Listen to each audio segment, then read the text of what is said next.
My name's David, and the chronological Bible reading for June 23rd is 1 Kings chapters 12 through 14.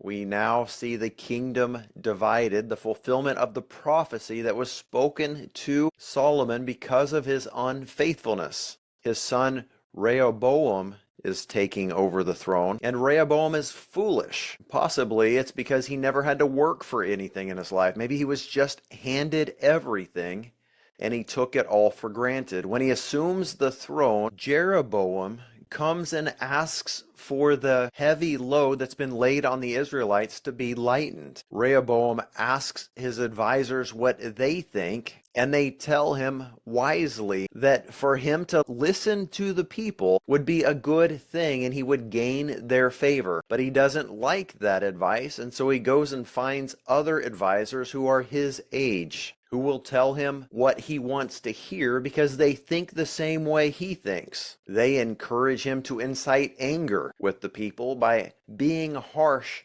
with them, and this results in an uprising. When Rehoboam sends a taskmaster out to enslave the people rise up and kill him. And the civil war between the southern kingdom of Judah and the northern kingdom of Israel raged on from that point forward. Now, if you're like me and you have trouble remembering which is which between Rehoboam and Jeroboam, it may be helpful to remember that R and S, like Rehoboam and Solomon, are next to each other in the alphabet. Rehoboam is Solomon's foolish son, and Jeroboam is the one who was appointed by God to lead Israel. And Jeroboam was given the promise that if you walk in my ways, you will have the kingdom established underneath you. But Jeroboam did not walk in God's ways. He walked in fear, specifically the fear of losing what God had given him. And so he took this promise of God and tried to preserve it by working in the flesh.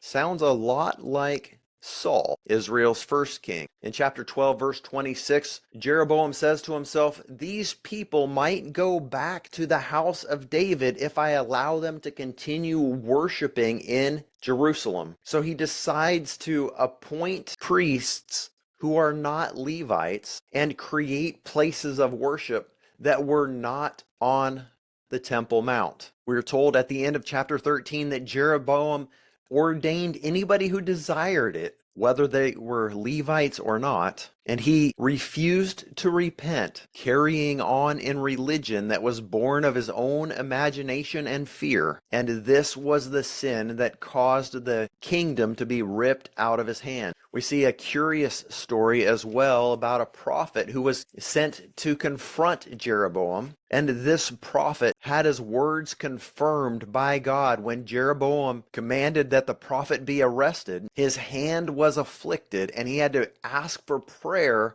from this prophet who was bringing a word of condemnation. The prophet had also been told not to eat or drink in that land, and so he refused the offering from the king and went off back to the land of Judah, only to be apprehended by another prophet who lied to him and told him that an angel had appeared, giving him instruction to invite the younger prophet back to his own home for a meal. The young prophet acquiesced against instruction that he had been given from God. Why did this older prophet lie to the younger prophet?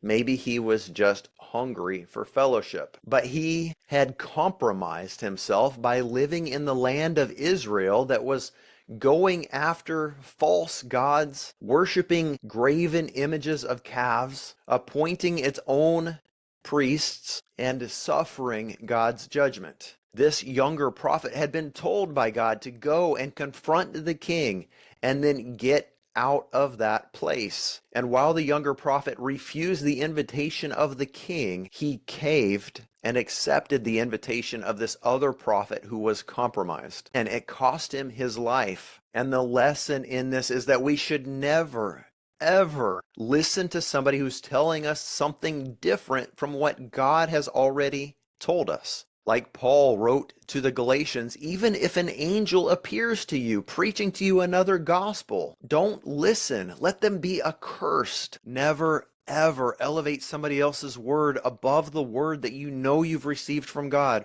regardless of how good it sounds or who they say they are. In chapter 14, Jeroboam's son becomes sick, and he sends his wife off to see the elderly and now blind prophet Ahijah. Ahijah knows it's her because the Lord reveals it to him and tells her that nothing good is in store for her family. And as soon as she walks across the threshold of her house, her sick son will die. The boy does die, and he's mourned by all of Israel, and he's spared from a lot of heartache that is about to befall his father's household. The last section of chapter 14 shifts our focus back to Judah and Rehoboam, and how Rehoboam was doing evil in the eyes of God. And as a result, the enemies of Judah and Israel were coming in and ransacking even the temple of God. And the golden shields that had been created under Solomon's reign were stolen. Rehoboam replaces them with shields made of bronze.